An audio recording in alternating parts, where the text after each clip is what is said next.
నమస్తే, welcome to Andhraprabha TV. నేను సౌజన్య. రీసెంట్గా డాకు మహారాజ్ సినిమా రిలీజ్ అయిన సంగతి అందరికీ తెలిసిందే. సో రిలీజ్ రోజునే బాలకృష్ణ గారి ఫ్యాన్స్ ఎవరైతే ఉన్నారో మేకను బలిచ్చారో అది ఇప్పుడు కేసు దాకా వెళ్తుంది. సో మరి దీన్ని ఏ విధంగా చూడాలి, ఎలా అర్థం చేసుకోవాలి, ఈ అంశానికి సంబంధించి వారి అభిప్రాయాన్ని, వారి విశ్లేషణని మనతో పంచుకోవడానికి ఈరోజు మనతో పాటు ఉన్నారు సీనియర్ జర్నలిస్ట్ కిరణ్ గారు ఉన్నారు. వారితో మాట్లాడదాం. నమస్తే కిరణ్ గారు. నమస్తే అండి. అభిమానం అనేది పరాకాష్ఠకు చేరుకుపోతే అభిమానులు ఏవైనా చేస్తారు అని చెప్పి ఒక టైంలో విన్నాము. ఇప్పుడు సంక్రాంతి సందర్భంగా రిలీజ్ అయినటువంటి డాకు మహారాజ్ అనేటువంటి సినిమా సందర్భంగా ఇంకొకసారి రుజువైంది అన్నట్టుగా అనిపిస్తోంది. కొంతమంది అభిప్రాయం కూడా అలానే అంటున్నారు. అంటే బాలకృష్ణ మా దేవుడు, అందుకే మేము బలిచ్చాము అనేటువంటి మాటని వాళ్ళు చెప్పడం జరిగింది. సో ఒక హీరోకి మేకను బలి ఇవ్వడం అనే అంశం ఏదైతే ఉందో దాన్ని ఏ విధంగా చూడాలి, ఏ విధంగా అర్థం చేసుకోవాలి?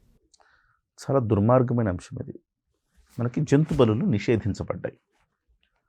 ఈవెన్ మనకి ఆచారాలులో ఉన్నప్పుడు కూడా ఇది బాహాటంగా ఎవరు చేయరు, కానీ ఎవరైనా అది నాలుగు గోడల మధ్య అంటే ఎవరికి తెలియకుండా చేసిన వాళ్ళు ఎవరైనా ఉండొచ్చు, కానీ జంతు బలులు దాదాపు నిషేధించబడ్డాయి.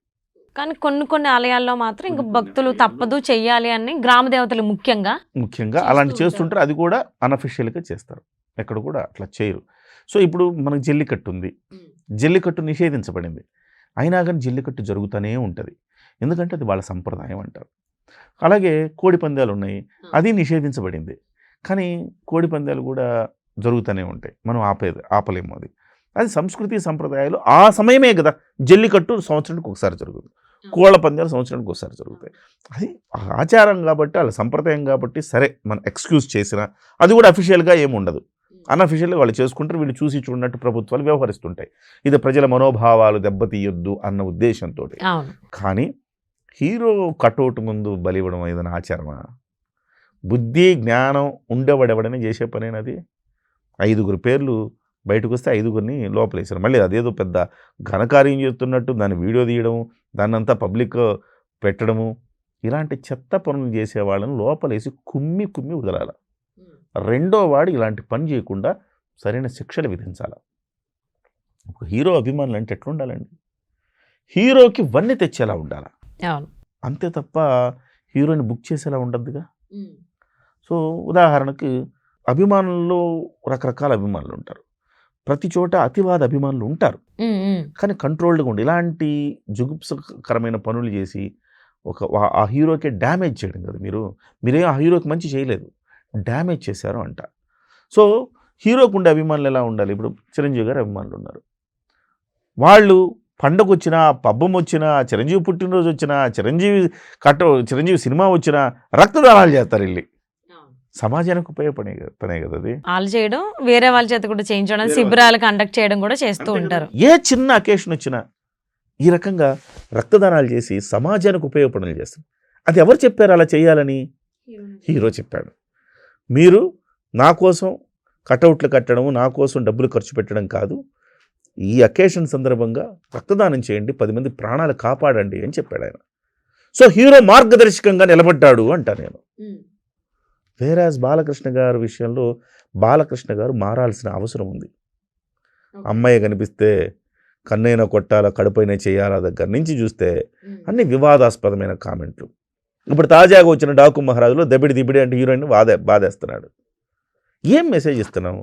మీ వయసు ఎంత, మీరు చేసే పని? నేను ఏ హీరోయిన్ అంట, ఏ హీరో అయినా 60 ఏళ్ళు దాటిన తర్వాత ఒక మంచి సినిమాలు చేయాల్సిన స్థితిలో మీరు ఈ రకంగా ఇలాంటి అంటే ఇజ్జత్తు పోయేలాంటి సినిమాలు తీయద్దు.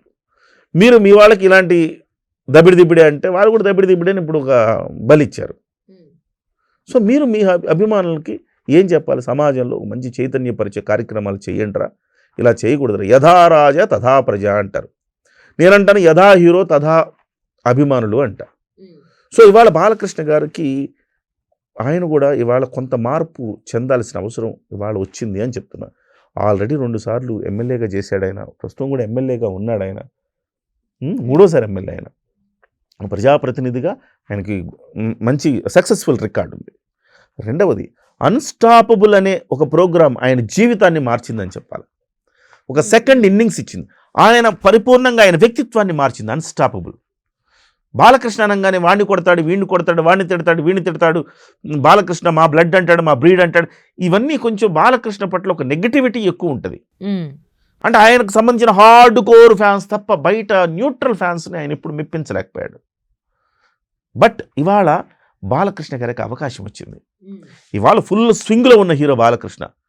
ఈ తెలుగు ఇండస్ట్రీకి నలుగురు పిల్లర్స్గా అనుకుంటే చిరంజీవి గారు, బాలకృష్ణ గారు, నాగార్జున గారు, వెంకటేష్ గారు అనుకుంటే ఈ నలుగురిలో ఇవాళ స్వింగ్లో ఉన్నది, చిరంజీవిని మించిన స్వింగ్లో ఉన్నది బాలకృష్ణ గారే.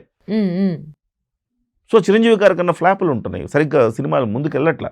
బాలకృష్ణ గారి సినిమా ప్రతి సినిమా మినిమం యావరేజ్ వెళ్ళిపోతూ ఉంది అట్లా. ఇవాళ ఢాకు మహారాజు కూడా హిట్ అయింది. సో ఈ నేపథ్యంలో ఒకవైపు అన్స్టాపబుల్లో మంచి పేరు వచ్చింది. బాలకృష్ణ గారి వ్యక్తిత్వం కూడా, బాలకృష్ణ గారు అందరితో ఎలా కలిసి కలివిడిగా ఉండే విధానం, ఇవన్నీ కూడా జనానికి కొత్త బాలకృష్ణ కనపడుతున్నాడు. ఈ సందర్భంలో మీరు మీ అభిమానులకు ఇవ్వాల్సిన మెసేజ్ ఏంటి? ఇలాంటి తప్పుడు పనులు చేయొద్దు, మీరు సేవా కార్యక్రమాల వైపు మళ్ళండి అని చెప్పి మీరే వాళ్ళకు ఒక ట్రాక్ను నిర్దేశించాల్సిన అవసరం ఉందని నేను అనుకుంటున్నాను. లేదు నేను ఇంతే, నేను బాలయ్య మార్క్ అంటే ఇట్టానే ఉంటుంది, దాన్ని కొడతా దీన్ని కొడతా దబిడిదిబిడే నేను అది ఇది అని అనుకున్నారనుకోండి, మీరు ఇప్పుడు వాకు వచ్చిన మంచి పేరు కూడా పోద్దని నా అభిప్రాయం. అంటే ఇప్పటి వరకు అయితే బాలకృష్ణ గారు ఫ్యాన్స్కి సంబంధించి వాళ్ళని ఉద్దేశించి కానీ బాలకృష్ణ గారు మాట్లాడినట్టు ఎక్కడ విన్నద సందర్భాలు ఎక్కడ గుర్తు రావట్లేదు. బట్ ఈ ఇన్సిడెంట్ తర్వాత అయినా బాలకృష్ణ గారు ప్రెస్ మీట్ పెట్టో లేకపోతే ఏదైనా సందర్భం వచ్చినప్పుడు మీరు ఇలా కాదు, మీరు ఇలా ఉండండి, మీరు ఇలా చేయకూడదు అంటే ఇప్పటి వరకు మీకు రిమైనింగ్ అంటే పవన్ కళ్యాణ్ గారు కానీ, లేదంటే జూనియర్ ఎన్టీఆర్ గారు కానీ, రామ్ చరణ్, చిరంజీవి గారు, సో వాళ్ళ సినిమాకి సంబంధించి ఏ ప్రమోషన్స్ అయినా ఫ్యాన్స్ని ఉద్దేశించి ఖచ్చితంగా మాట్లాడతారు. ఈవెన్ మనం అటు సైడ్ చెన్నై అటు సైడ్ వెళ్ళినా కానీ ధనుష్ కానీ, విజయ్ సేతుపతి వీళ్ళందరూ కూడా ఫ్యాన్స్ని ఉద్దేశించి మాట్లాడతారు. మీరు ఇలా ఉండాలి, ఇలా చేయాలి, ఇలా రెస్పాన్సిబుల్గా ఉండాలి అని. సో దిశానిర్దేశం అనేది బాలకృష్ణ గారి నుంచి రాబోయేటువంటి రోజుల్లో రావాలి. ఇప్పుడు బాలకృష్ణ సెకండ్ ఇన్నింగ్స్లో బాలకృష్ణ గారు చాలా బసవతారకం క్యాన్సర్ హాస్పిటల్ బాధ్యతలు తీసుకొని చాలా గొప్పగా నిర్వహిస్తున్నారు. ఆయన దానికి అభినందించాలి మనం. అలాగే అన్స్టాపబుల్ షోని చాలా చక్కగా నిర్వహిస్తున్నారు. ఆయనకి ఇంతమందితో స్నేహం ఉందా, ఇంతమంది పట్ల ఆయన ఇంత సానుకూలత ఉందా అని కొత్త బాలకృష్ణ కనబడుతున్నాడు. అవును, అంటే బాలకృష్ణ గారు హోస్టింగ్ కూడా ఇంత కూల్గా వెళ్తుందా, చాలా ఫన్నీగా చాలా బాగా వెళ్తున్నాడు. అందరినీ రాగానే నా కాళ్ళకు దండం పెట్టాలి ఇట్లాంటి ఫీలింగ్స్ ఏం లేవు ఆయనకి. అందరితో ఫ్రెండ్లీగా ఉంటున్నాడు, బ్రో అని అంటున్నాడు. సో బాలకృష్ణ నచ్చుతున్నాడు. బాలా అని పిలువ, నన్ను ఎందుకు బాలయ్య బాబు అంటారు. బాలకృష్ణ అనూహ్యంగా నచ్చుతున్నాడు జనానికి. ఇప్పుడు ఆ నచ్చే కామెడీ యాంగిల్ కూడా ఉందా ఇంట్లో అనేది తెలుస్తోంది. ఈ నచ్చే క్రమంలో మీరు ఇలాంటి వెధవలు అభిమానులు అని చెప్పుకుని ఇలాంటి వెధవల వల్ల మీకు బ్యాడ్ నేమ్ వస్తుంది కదా. మీరు ఇప్పుడు మీ ఇమేజ్ని ఇలానే కొనసాగించుకోవటానికి మీరు వాళ్లకు దిశానిర్దేశం చేయాలా. మీరు కూడా సినిమాల్లో కొంతవరకు ఆ రకమైన సన్నివేశాలను కూడా తగ్గించుకుంటే కొంత హుందాతనం, మీరు హుందాతనంతో ఉన్నారు, ఇంకా ఉండాలి.